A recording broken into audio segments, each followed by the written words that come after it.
Mapagpalang araw sa ating lahat. Ang paggawa po natin ngayon ay ang tinatawag na sisidlan o cage ng batuumo. So alam na po ng lahat na ang batuumo ay magagamit po sa pangkalahatan.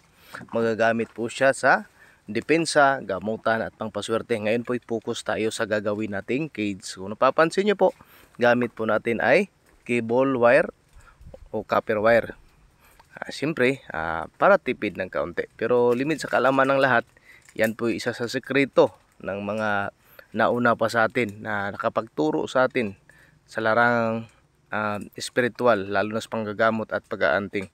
Ang copper wire po o ang bronze ay may malaking ambag sa larangang espiritual. Kasi una, ito ay pangpataboy ng masamang elemento. Pangalawa din po, ito po ay pangunahing gamot. At sa siyensya naman po, ay nakakatulong ito sa tinatawag na paghatak ng electron o electromagnetic field. Okay, pagkatapos po ay sa mga may kaya, siyempre po wala pong problema kung kukuha kayo ng umo at kayo na po magpagawa. Kung meron kayong extra money dyan, pwede po kayo magpalagay ng ginto. Gawin nyo ang cage ng gawa sa ginto o di kaya sa silver, kasi yan talaga ang pangunahin na sisidlan ng mga mutya, lalo na sa batuumo. Pero dahil yun nga, para makatipid tayo ng kaunti, ay mainam din naman po itong tinatawag nating copper wire o bronze.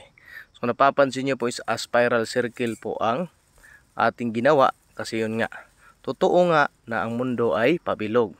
At totoo, ang ikot ng buhay ay pabilog, parang gulong ng palad o yung sinasabi nila. Pero ang totoo po, totoo na tataas pababa, pero kailangan naka-spiral circle ang takbo ng ating buhay. Ibig sabihin, paikot ka man, dadanas ka ng pagsubok, mapunta ka sa taas, bababa ka ng kaunti.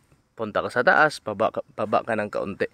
Yan ang takbo ng buhay. Pero hindi ibig sabihin na napupunta ka sa taas at pupunta ka sa baba ay babalik ka doon kung saan ka nanggaling.